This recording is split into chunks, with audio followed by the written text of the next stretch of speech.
नमस्कार, बहुत स्वागत है आपका जनसत्ता पर। मैं हूं आपके साथ निहारिका श्रीवास्तव।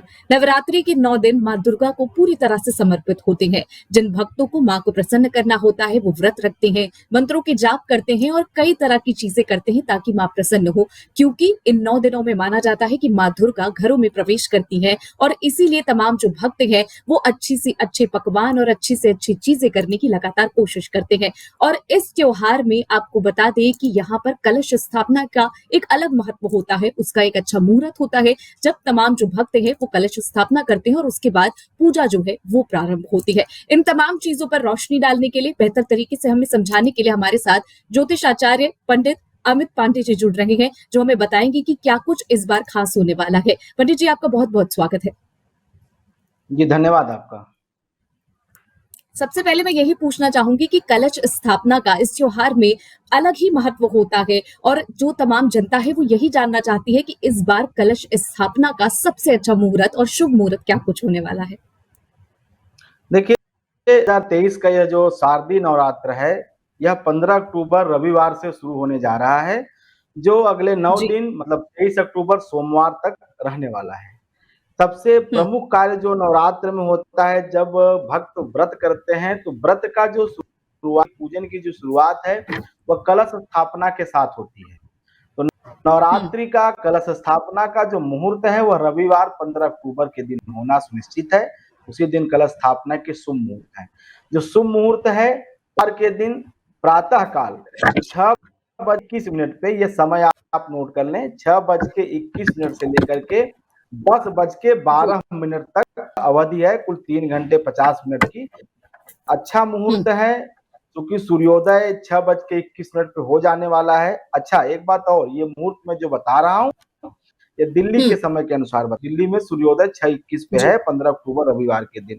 तो जो शुभ मुहूर्त है कलश स्थापना का पहला, वो 6:21 सुबह से लेकर 10। दूसरा जो अभिजीत मुहूर्त है, जिसको कहा जाता है कि हर कार्य सिद्ध होता है, वह मुहूर्त दिन में 11:40 से लेकर के दोपहर के मध्य में 12:30 तक सारे रहने वाला है। यह दूसरा मुहूर्त है, अभिजीत मुहूर्त है। अभिजीत मुहूर्त हर कार्य के लिए अच्छा माना जाता है।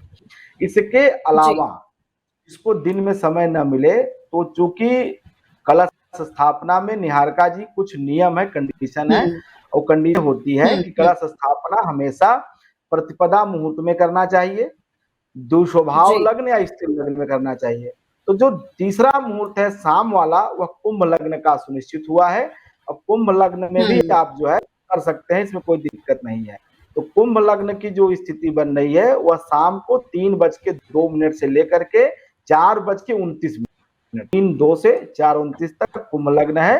तो कलश स्थापना, घट स्थापना कुंभ लग्न में आप कर सकते हैं, क्योंकि प्रतिपदा तिथि है, और प्रतिपदा तिथि चूंकि मध्य रात्रि 15 अक्टूबर मतलब 16 अक्टूबर 00:32 तक है, इसलिए आप पूरे दिन जी। प्रतिपदा तिथि है, तो सायंकाल सूर्यास्त के पहले पहले आप ये कलश स्थापना का कार्यक्रम कर सकते हैं। यहाँ से आपके अनुष्ठान का, आपके व्रत का, आपके दुर्गा पूजन का कार्यक्रम जी। जी। पंडित जी, इस नवरात्रि में यहाँ पर माँ दुर्गा की सबसे खूबसूरत 9 स्वरूपों की पूजा की जाती है। उन 9 स्वरूपों के बारे में भी जनता को जरूर बताएं कि किस तरह के ये स्वरूप होते हैं, और खासकर कि जो पहला स्वरूप है शैलपुत्री, उसके बारे में जरूर बताएं कि क्या कुछ खास होता है उनके बारे में, उनका स्वरूप किस तरीके का है। देखिए, नवरात्र के जो 9 दिन होते हैं, 9 दुर्गा को समर्पित होते हैं। 9 दुर्गा को जी। समर्पित होने का मतलब ये होता है कि 9 दिन की 9 अलग-अलग देवियाँ हैं। वैसे तो यह मानव के जीवन चक्र को बताती हैं, एक नारी के जीवन चक्र को बताती हैं कि एक नारी का जीवन किस तरह से होता है। हमारे शास्त्रों में आया है कि प्रथमम शैलपुत्री च, द्वितीयम ब्रह्मचारिणी, तृतीयम चंद्रघंटेति, कुसुमांडे चतुर्थकम, पंचस्कंद मातेति, षष्ठम कात्यायनीति च, सप्तमम कालरात्रिति, महागौरीति चाष्टमी, नवमम सिद्धिदात्री च, नव दुर्गा प्रकृतिता। मतलब 9 दिन की अलग अलग जो है देवियां हैं, अलग अलग इन देवियों के स्वरूप का पूजन किया जाता है। हालांकि ये सब देवी जो हैं, ये जो है दुर्गा की ही स्वरूपा कही गई हैं, लेकिन दुर्गा के स्वरूपा होने के बावजूद भी चूंकि अलग अलग दिन अलग अलग इनका पूजन किया गया है, इसलिए उनके अलग जी। जी। स्वरूप है। पहला स्वरूप है माता का, वो शैलपुत्री का है। शैलपुत्री का स्वरूप ये होता है कि माता बालिका जब बच्चे का कन्या का जब जन्म होता है तो पिता के नाम से पिता की पुत्री कही जाती है और पिता के ही प्रेम में वह उसकी पत्नी है। तो माता का पहला हम्म शैलपुत्री अर्थात हिमालय रान्या के रूप में है और इन्हीं शैलपुत्री का जो है पूजन इत्यादि किया जाता है। तो कुल मिलाकर के जो पहले दिन की देवी है वह शैलपुत्री है और शैलपुत्री का पूजन करने से भक्तों के सब मनोरथ सिद्ध होते हैं। इनकी ही पूजा करने से व्यक्ति को धन या सम्मान कीर्ति प्रतिष्ठा संतान का सुख इत्यादि जो है इस को जो है नवरात्र के पहले दिन जब पूजन कार्य शुरू होता है कलश स्थापना के साथ तो उसमें जो है हम्म शैलपुत्री के स्वरूप का पूजन इत्यादि करना चाहिए। जी जी। पंडित जी, शैलपुत्री की जो पूजा होती यानी पहले दिन बेहद लोग जो है वो यहाँ पर कई सारे ऐसे लोग हैं जो पहला और आखिरी व्रत रखते हैं, तो यहाँ पर जो व्रत रख रहे हैं वो शैलपुत्री की पूजन की जो विधि है वो भी जरूर आप बताएं कि किस तरीके का वो जो पूजा है वो होनी चाहिए, किस तरह के पुष्प अर्पित करने चाहिए इस बार।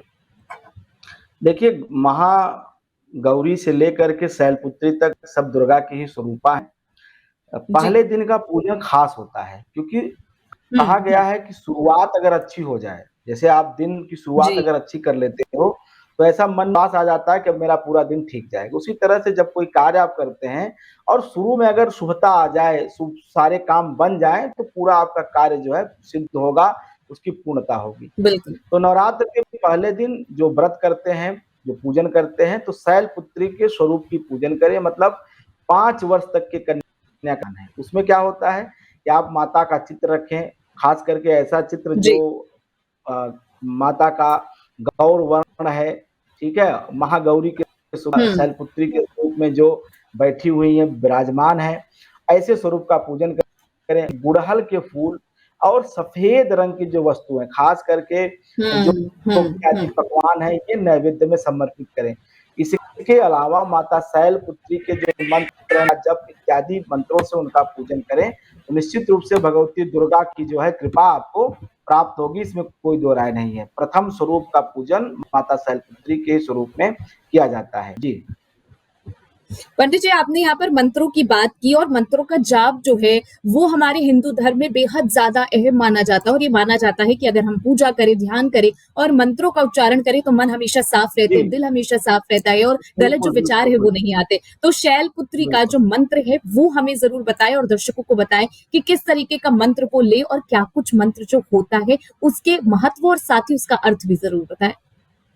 देखिए माता शैल का मंत्र जो है ओम शैलपुत्रै नमः ही है, लेकिन चूंकि हम्म ये गिरिराज की कन्या है, ये गिरिराज की जी। कन्या है, दुर्गा स्वरूपा है, तो जो मूल है ओम ऐं ह्रीं क्लीं चामुंडाय विच्चे नमः, ये जो ऐं जी। ह्रीं क्लीं विच्चे नमः, इसमें जो ऐं की शक्ति है वो माता शैलपुत्री को समर्पित है।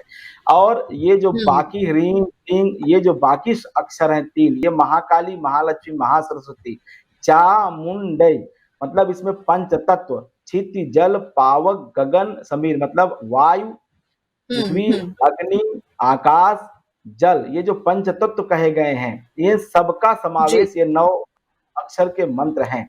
तो शैल करने के लिए ऐं ऐं ऐं ऐं ऐं या ओम शैल दे सकते हैं, लेकिन सबसे विशिष्ट जो हम्म नवरात्र का मंत्र होता है वह ओम ऐं ह्रीं क्लीं चामुंडाय विच्चे नमः, यही है दुर्गा का महामंत्र। इसी मंत्र हम्म। से का अर्चना ध्यान करना चाहिए।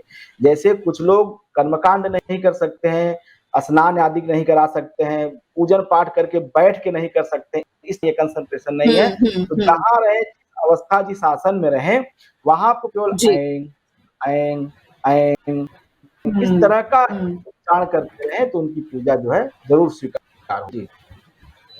हुँ।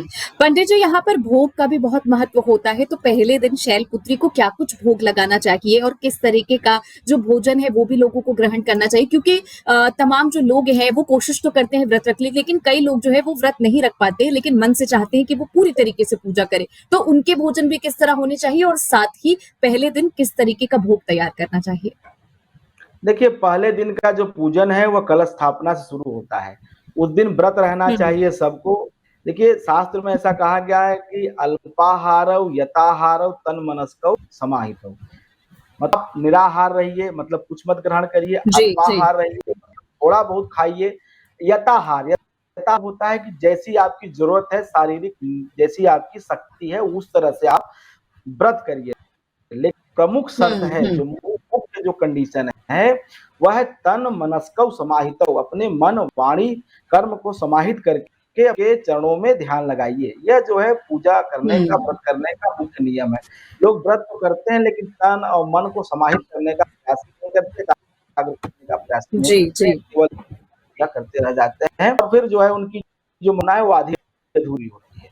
अब इसमें करना क्या है कि आप जो है पहले तो प्रेम से, जैसे मान लीजिए वो उसको मूर्ति मत समझिए, उसको आप जो है एक मत समझिए, उसको केवल एक फोटो या चित्र मत समझिए, उसको ये समझिए कि घर का सदस्य समझिए। हम्म। बिल्कुल ये जीवंत शक्ति है, 9 दिन के लिए हम्म। आपने इसको दिया है और आपके निमंत्रण देने पे ही ये सगर में आई है। तो आप जैसे अपने हम्म। भोजन ग्रहण करते हैं उस शुद्धता जी। सात्विकता आप सबसे आसान है जो घर में बना सकते हैं अपने प्रेम भाव से। हमारे यहाँ जो प्रचलन में है, जो नैवेद्य समर्पित होता है माता दुर्गा को, उसमें 2 चीजें प्रमुख हम्म। हैं।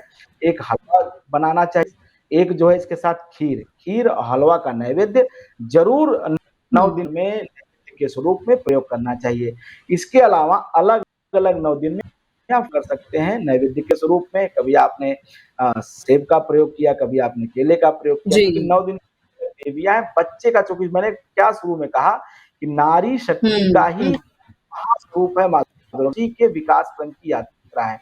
जब जैसे पहली क्या शक्ति है, शैलपुत्री, एक पिता के घर की छोटी कन्या जिसकी उम्र 5 वर्ष है। उसके हम्म। बाद आती है ब्रह्मचारिणी। ब्रह्मचारिणी का मतलब होता है जब वो कन्या अपने तप बल से, अपने विद्या जी। अर्जन से, अपने ज्ञान से, अपने जो है शक्ति से, अपने तप, ब्रह्मचर्य मतलब तप होता है, तप करके मतलब पढ़ाई लिखाई करे या साधना करे, जब वो पूरे अपने पिता के कुल के मान को बढ़ाती है और अपने जीवन को बेहतर बनाती। तृतीयम चंद्र घंटे थी, चंद्र घंटा का मतलब होता है कि जिसके घंटे में चंद्रमा की आंखनी हुई है और उस घंटे की ध्वनि जी। से पूरे दुष्टों में, अत्याचारियों में, बुरे लोगों में दहशत उत्पन्न हो जाए, आतंक उत्पन्न हो जाए, हम्म। आतताइयों के हृदय में उस घंटे के स्वर से असुरों को डराने के लिए, असुरों को भयाक्रांत करने के लिए उस घंटे का स्वर होता है। तो यहाँ जो मानव स्वरूप में है, तो कन्या मतलब जब मतलब टीनेजर्स ग्रुप जब एज में प्रवेश करती है तो उसके अंदर इतना हम्म। शारीरिक बल होना चाहिए, वह अपने बल के प्रयोग से किसी भी की रक्षा करने में सामर्थ्यवान हो जाए।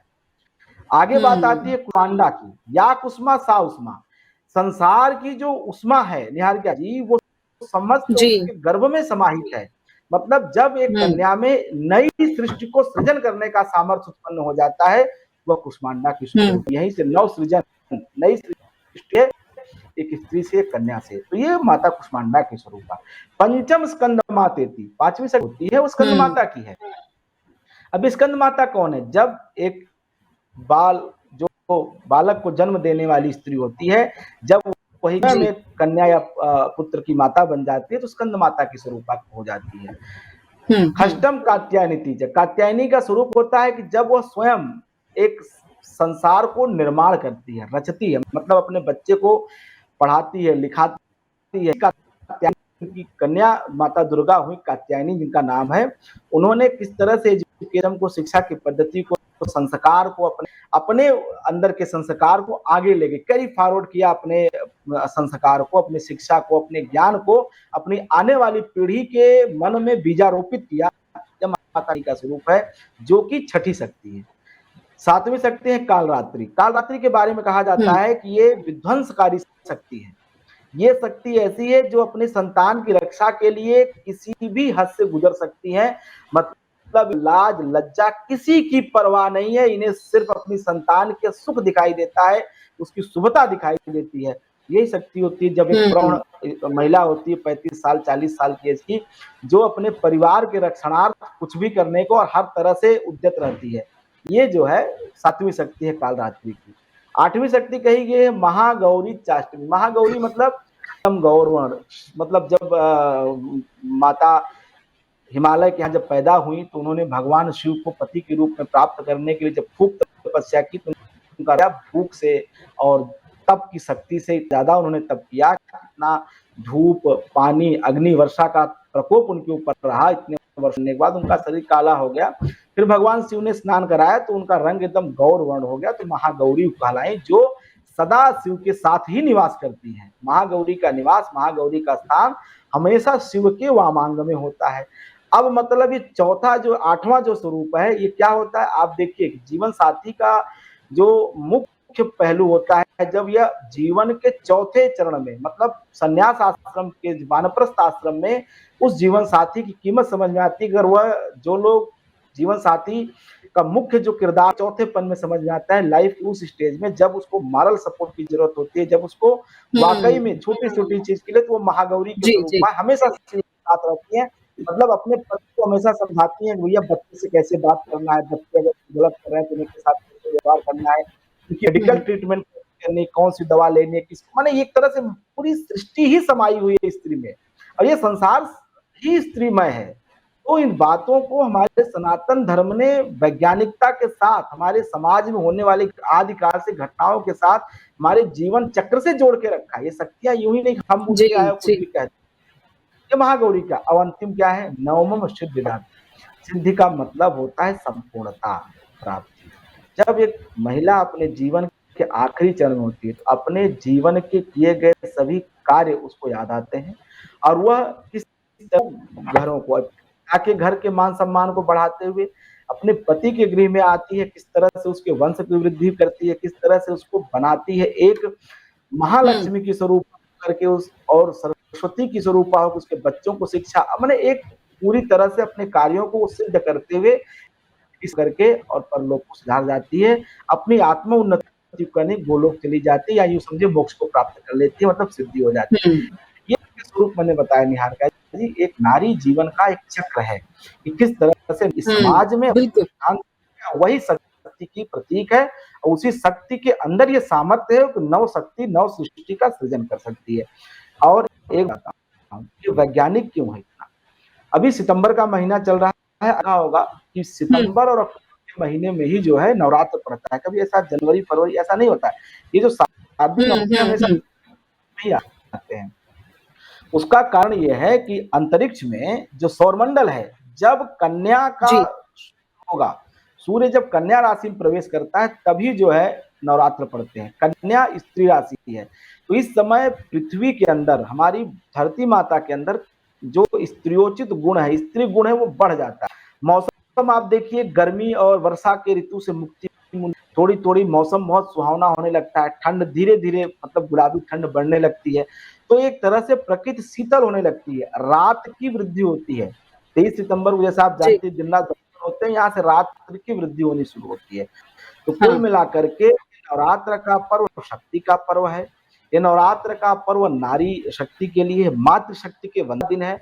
और इसमें हुँ, सबसे बड़ी बात मैं आपको बताऊं कि आप पूजा पाठ जो कर रहे हैं सो करिए, वो तो आपकी एक अलग शक्ति। सबसे बड़ी जी, बात है, बिल्कुल। यत्र नार्यस्तु पूज्यन्ते रमन्ते तत्र देवता, य विद्या समस्ता तव देव वेदा यह समस्ता सकला जगत।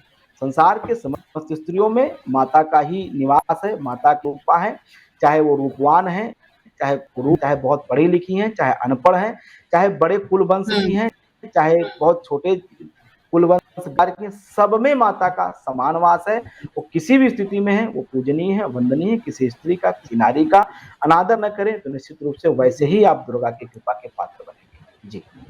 हुँ।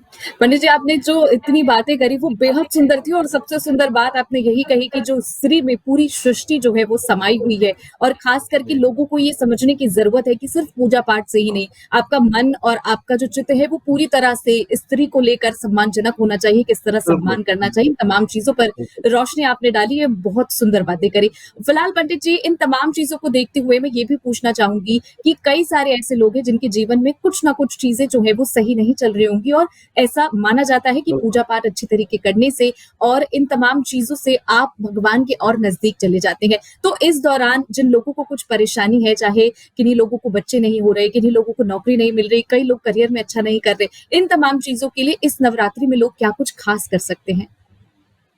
देखिए, जैसी जैसी जिसके कर्म हैं, सब अपने कर्म बंधन से जी। बने हुए हैं, पूर्व में किए गए कर्म का हुँ, ही फल आज हम भोग रहे हैं। आज हम जो करेंगे इसका फल हमें भविष्य में मिलेगा। तो देखिए, हुँ, मैं ऐसा मानता हूँ और ऐसे हमें हमारी शिक्षा हुई है कि हम अपने धर्म में देखते हैं, अगर आपसे कोई गलती हो गई है, इसका हुँ, प्रतिफल आज आप कुछ बुरा भोग रहे हैं, तो इसका उपाय है कि आप ईश्वर से क्षमा माँगे और अपने को ठीक करके भगवान का सुमिरन करें, ईश्वर का चिंतन करें। दुर्गा एक ऐसी शक्ति है जो उपासना की जाती है। सकाम उपासना कहने का मतलब होता है कि अपने किसी कार्य मनोरथ को संकल्प करके मंत्र जप किया जाए तो उसका फल ज़रूर मिलता है। मंत्र जाप स्वांचम भगति वेद प्रकाशा, मंत्र का जप करने से निश्चित रूप से आपकी इच्छा पूरी होगी, चाहे आपके भाग्य में लिखा हो, चाहे में न लिखा हुँ, हो, चाहे आपके प्रारब्ध में हो, चाहे न हो। लेकिन आपने 2-3 सवाल एक साथ कर, सबका जी, अलग-अलग जी। अपनी-अपनी ज़रूरतें होती हैं। हुँ, जैसे आपने कहा कि मान लीजिए किसी की नौकरी छूट गई हो, तो नौकरी के लिए, हुँ, जीविका के लिए, रोज़गार के लिए तो लक्ष्मी की कृपा माता के लक्ष्मी स्वरूप का पूजन इसमें आप नवरात्र के 9 दिन नियमित रूप से अगर आप श्री सूक्त का पाठ करें, हरि ओम हिरण्यवर्णाम हरिं सुवर्णरजतस्रजां चन्द्रां हिरण्यमयीं लक्ष्मीं जातवेदुम आवह। ये श्री सूक्त है।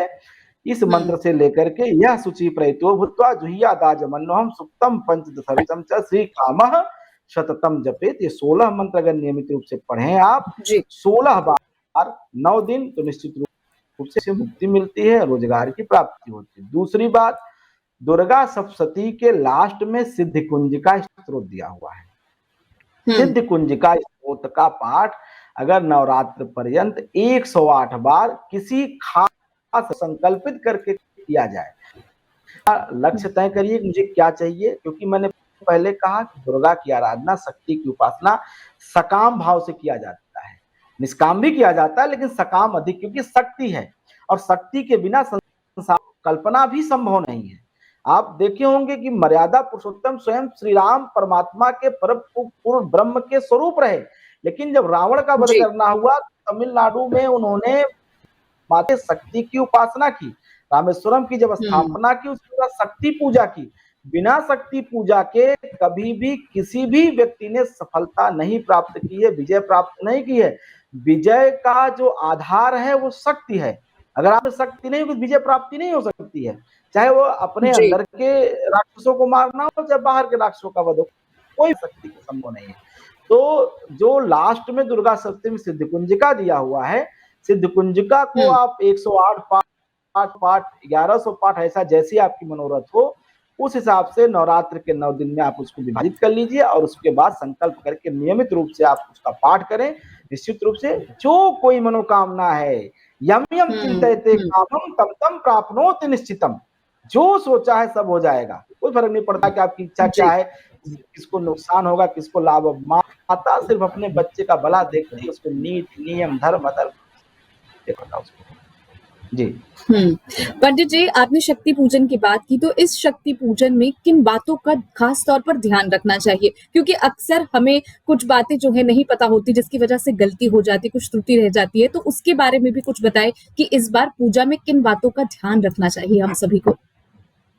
देखिए, साधना के तो बहुत सारे पहलू हैं, यम, नियम, संयम, जी, आसन, प्राणायाम, प्रत्याहार, ध्यान अवस्था, समाधि। लेकिन जो मुख्य बातें हैं, जो एक साधारण रूप से मैं आपको बता देता हूँ, 3 जी, बातें जी। ध्यान रखनी चाहिए। एक नियम होना चाहिए, यम का मतलब होता है कि आप पूजन को नियत समय पे करें, उसमें परिवर्तन न करें। दूसरा जो उसमें होता है वो होता है नियम। आपके पूजा का नियम क्या है? नियम में कोई परिवर्तन न करें। जैसे आपने प्रथम दिन पूजन किया जिस नियम से, उसी नियम हुँ, से आप जो है 9 दिन पर्यंत पूजन करें। उसमें बार-बार जो है उठा-पटक न करें, फेर-बदल न करें। तीसरी बात है संयम। संयम का मतलब होता है कि हुँ, पूजा तुरंत सद्य ऐसा नहीं है कि आपने क्रोसिन खाई आपका फीवर डाउन हो गया। उसमें संयम हुँ, रखें, हुँ, पूजा करते समय बिल्कुल धैर्य रखें, पूजा करें। फल आपको ज़रूर मिलेगा, वक़्त लग सकता है लेकिन निरर्थक नहीं होगा, व्यर्थ नहीं। ये 3 बातें विशेष रूप से अपने मन में रखनी है। चौथी बात यहाँ पे ये है, पूर्ण ब्रह्मचर्य पालन करना चाहिए, मन से, वाणी से, जी, कर्म से। ब्रह्मचर्य पालन करते हुए किसी भी में असत्य वाचन कहने की या किसी की निंदा करने की बात हो या झूठ बोलने, ये बेसिक बातें हैं, इसका ध्यान जरूर रखना चाहिए। फिर आपकी कोई भी पूजा, कोई भी आपका पाठ, कोई भी स्त्रोत आपको जरूर फलेगा, आपको जरूर लाभ मिलेगा। पंडित जी, आखिरी बात पर जानकारी चाहूंगी कि यहाँ पर हम पूजा करते हैं, तमाम चीजों का ख्याल भी रखते हैं, लेकिन आरती करने के बाद मुझे ऐसा लगता है कि ध्यान का बहुत महत्व होता है, लेकिन हम ध्यान करना भूल जाते हैं और अपने विचारों को शुद्ध करना भी भूल जाते हैं। सिर्फ पूजा, आरती, इस तरह की चीजें लगातार करते रहते हैं, साथ सज्जा भी करते हैं, लेकिन ध्यान करना भूल जाते हैं। ध्यान कितना महत्वपूर्ण है और इस नवरात्रि किस तरीके का ध्यान होना चाहिए और मन में क्या कुछ विचार होने चाहिए? देखिए, जो आपने निहारिका जी ध्यान की बात कही है, तो देवी भागवत का एक प्रसंग बताता हूँ। श्रीमद् देवी भागवत में हिमालय राज ने देवी से प्रश्न किया कि माता आपका निवास कहाँ है, कहाँ रहते हो? तो माता कहती हैं कि मेरा सर्वोत्तम स्थान जो है रहने का, वह मैं अपने ज्ञानी भक्त जनों के हृदय में निवास करती हूँ। ये माता का सबसे प्रियतम स्थान है, जहां माता का निवास स्थान है, जहां माता सदैव वास करती हैं अपने ज्ञानी भक्त जनों के हृदय में। तो जो ध्यान की बात है, ध्यान इतना आसान नहीं होता है कि तुरंत लग जाए, बड़ा कठिन काम है, क्योंकि ध्यान अगर लगने लगे किसी का, तो फिर उसकी चीज की जरूरत ही नहीं, किसी बाहरी पूजा उपचार सामग्री की आवश्यकता नहीं से सकती। लेकिन मैं ऐसा मानता हूं कि ध्यान लगे न लगे, एक बात जरूर ध्यान रखें कि आप नियमित रूप से अपने वाणी से, अपनी जिह्वा से हमेशा भगवती के नाम का, उनके मंत्र का, उनके स्तोत्र करते रहिए, नाम लेते रहिए। गंदी चीजें, विषयों न डालिए। अगर आते हैं तो आंखें बंद कर लीजिए, तुरंत प्रवृत्त कर लीजिए। और आप ध्यान लगाएं न लगाएं, ध्यान अपने आप लगने लगेगा। अगर आप जो है 24 घंटे में, जब तरत अवस्था में है, केवल आप अगर माता दुर्गा के प्रति 9 दिन तक ध्यान करते हैं, कुछ नहीं कर रहे हैं, तो माता के किसी मंत्र, जैसे मैंने कहा ऐं ऐं ऐं दुर्गे दुर्गे जय दुर्गे जय दुर्गे, कुछ भी आप बोल रहे हैं, कुछ भी आप उनका सुमिरन कर रहे हैं, कुछ भी आप इस तरह से उच्चारण कर रहे हैं, तो निश्चित रूप से आपको ध्यान लगने में आसानी होगी। और कुछ दिन बाद आप देखेंगे कि स्वतः से, अगर आप सोते जागते भी रहेंगे, तो वो जैसे एक टेप रिकॉर्ड जैसा होता है, आपके मन में चलने लगेगा और दुर्गा की कृपा आपको जरूर होगी। पंडित जी, ये जो तमाम चीजें आपने बनाई, मैं आशा करती हूँ कि जो तमाम जनता है उसे अच्छे तरीके से समझ आएगी, क्योंकि आपने बेहद आसान भाषा में इन तमाम चीजों को बताया। और साथ ही ये जो चर्चा है, मैं यही समाप्त कर रही हूँ कि लोगों को समझने की जरूरत है कि सिर्फ पूजा पाठ या फिर नवरात्रि को यहाँ पर डांटिया गरबा करने के साथ साथ आपको ये भी समझने की जरूरत है कि स्त्री जो है, उसके अंदर संसार जो है वो पूरा विचार करता है, और साथ ही स्त्री का सम्मान करने की कितनी ज्यादा जरूरत है इस नवरात्रि पर। हमारे साथ जुड़ने के लिए और जो आपने जानकारी दी उन तमाम चीजों के लिए पंडित जी, आपका बहुत बहुत शुक्रिया।